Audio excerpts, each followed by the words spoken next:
नमस्कार दोस्तों, मैं Devendra Singh angry common man channel में आप सभी का स्वागत है। दोस्तों, यह चैनल विभिन्न प्रकार के सामाजिक और आर्थिक मुद्दों को उठाता है। आज के इस वीडियो में हम निजीकरण के बारे में चर्चा करेंगे। दोस्तों, किस प्रकार हमारी सरकार सभी छोटे बड़े सरकारी उपक्रमों, संस्थाओं, प्रतिष्ठानों तथा कंपनियों को प्राइवेट सेक्टर के पूंजीपतियों को बेच रही है तथा विभिन्न क्षेत्रों में सरकारी भागीदारी को या तो बहुत कम कर रही है या फिर सरकारी स्वामित्व अथवा नियंत्रण को बिल्कुल ही खत्म किया जा रहा है। दोस्तों, चर्चा से पहले मैं आपको एक बहुत छोटी सी कहानी सुनाता हूँ। साथियों, अभी कुछ दिन पहले की बात है। बाजार, मंडियां, दुकानें सभी कुछ बंद था। सरकार ने सब्जी मंडियां सील कर दी और जमींदारों से कहा कि वे अपनी सब्जियों को सीधे रेहड़ी वालों को बेचें, आड़तियों को ना दें, ताकि सारा माल इकट्ठा ही बिक जाए और जल्द बिक जाए और भीड़ जमा ना होने पाए। सरकार की हिदायत थी कि ज्यादा वजन के बोरे बनाकर थोक में बेचें, फुटकर में तौलकर ना बेचें। इसके लिए प्रशासन ने शहर के बाहरी क्षेत्र में अस्थायी तौर पर मंडी लगाने की जगह तय कर दी। दोस्तों, रेहड़ी वाले सब्जियां महंगी बेच रहे थे। वहां से कुछ दूरी की बस्ती की कुछ महिलाओं को सब्जियां बिल्कुल मुश्किल से और महंगी मिल रही थी। वे महिलाएं कम आमदनी वाले परिवारों से थी। उस बस्ती के स्थानीय दुकानदारों ने कंपटीशन के कारण रेहड़ी वालों के साथ झगड़ा कर दिया। इस कारण रेहड़ी वालों ने उस बस्ती में जाना छोड़ दिया।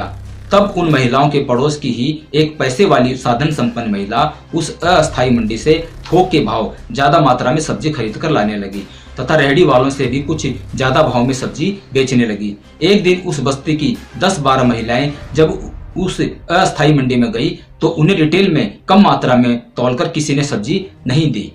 एक अकेली महिला पूरी बोरी सब्जी की खरीद नहीं सकती थी और अगर खरीद भी लेती तो ज्यादा सब्जी का स्टॉक करने से खराब होने का डर था। फिर उन्होंने सामूहिकता अर्थात सहकारी सहभागिता और परस्पर सहयोग का रास्ता अपनाया। वे सभी मिलकर रुपए इकट्ठे करके सब्जियों के बोरे खरीदने लगी। उन सब्जियों को वे तौलकर आपस में बांटने लगी। सब्जियां सीधे जमींदार से उनके पास थोक भाव में आने के कारण सस्ती पड़ रही थी। उन लोगों ने सहभागिता और सामूहिकता से अपने कल्याण का रास्ता ढूंढ लिया। दोस्तों, इस कहानी के जरिए हमारे कहने का तात्पर्य यह है कि सरकार जनता की, आम लोगों की सामूहिकता अथवा साझेदारी की प्रतिनिधि है। नागरिक अपने बीच से कुछ लोगों को चुनकर संसद में और विधानसभा में इसलिए भेजते हैं ताकि वे प्रतिनिधि उनके हितों व अधिकारों की रक्षा करें। वे सामूहिक लोक कल्याण की बात करें। वे समाज, बाजार, पूंजी, राजनीति इत्यादि क्षेत्रों में सामंजस्य बनाते हुए देश में बंधुत्व एवं सहिष्णुता का निर्माण करें। लोक कल्याण की योजना बनाकर समाज का व देश का विकास करें। सामाजिक न्याय, आर्थिक न्याय व राजनीतिक न्याय व नैतिकता का निर्माण करें व रक्षा करें। लोकतंत्र में ही सब होता है। लोकतंत्र का मतलब एक बड़ी देशव्यापी महापंचायत जो संसद में बैठती है, जो ईमानदारी से और पारदर्शिता से काम करती है। हमारे समाज में पंचायत में ईश्वर के अंश की कल्पना की गई है, जो न्याय करती है, पारदर्शी व ईमानदार है। लोकतंत्र अर्थात लोगों का शासन लोगों के लिए। लोकतंत्र में आम लोगों के द्वारा चुने हुए प्रतिनिधि जवाबदार व जिम्मेदार होते हैं।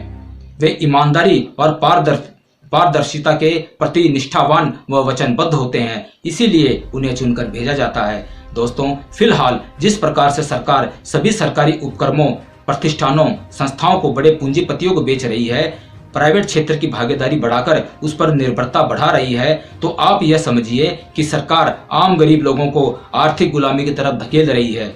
दोस्तों, वे बड़े पूंजीपति, सरमाएदार जनता के चुने हुए प्रतिनिधि नहीं हैं। वे लोगों की किसी भी बात के लिए जवाबदार व जिम्मेदार नहीं हैं। वे जन कल्याण के प्रति तथा सामाजिक व आर्थिक न्याय के प्रति ना तो जवाबदार हैं और ना ही वचनबद्ध हैं। लोकतंत्र की चुनी हुई ईमानदार, पारदर्शी व सक्षम सरकार के भीतर प्रजा के पालक के गुण तथा भावना होती है। किसी पूंजीपति, बड़े उद्योगपति व बड़े व्यापारी में यह भावना क्यों होगी?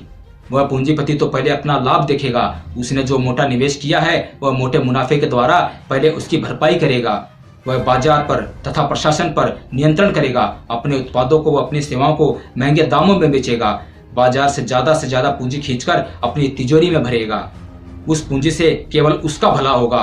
वो जो भी मोटा लाभ कमाएगा स्वयं के लिए कमाएगा। इससे देश का या समाज का क्या लाभ अथवा भला है? पूंजीपति को सिर्फ अपनी पूंजी की फिक्र होगी। वह पारदर्शिता व नैतिकता के प्रति वचनबद्ध न होने के कारण भ्रष्टाचार व अनैतिक कार्य भी कर सकता है।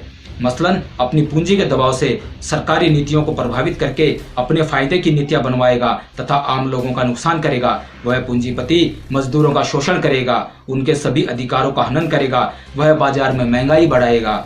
दोस्तों, क्या हमारी अर्थव्यवस्था इतनी पंगु हो गई है कि उसे चलाने के लिए लोकतंत्र अर्थात राष्ट्रीयता, सामूहिकता, सहकारिता, लोगों की साझेदारी, पारदर्शिता और लोकतंत्र के पंचायती स्वरूप को दांव पर लगाकर कुछ खास किस्म के मुनाफाखोरों के पास गिरवी रखना पड़ रहा है? क्या हमारी सरकार जन कल्याण की भावना का त्याग करना चाहती है? क्या हमारी सरकार की कार्य क्षमता समाप्त हो गई है कि उसे देश चलाने के लिए मुनाफाखोरों की बैसाखियों की जरूरत पड़ने लगी है? दोस्तों, राष्ट्रीय उपक्रमों में सरकार की पूंजी मार्गदर्शन व तकनीकी ज्ञान लगा होता है। क्या किसी भी बड़े पूंजीपति की पूंजी किसी देश की सरकार से बड़ी होती है? क्या सरकार विश्व स्तरीय गुणवत्ता व मानकों वाले उत्पाद स्वयं तैयार नहीं कर सकती? दरअसल देखा जाए तो किसी भी सरकार के संसाधन व क्षमता बड़ी होती है, पर्याप्त होती है। वह चाहे तो उच्च से उच्च बेहतर तकनीकी हासिल करके उत्पादन कर सकती है।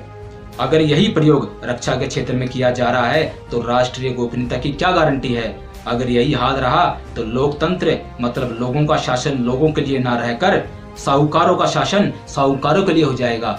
जय भारत, जय लोकतंत्र। धन्यवाद।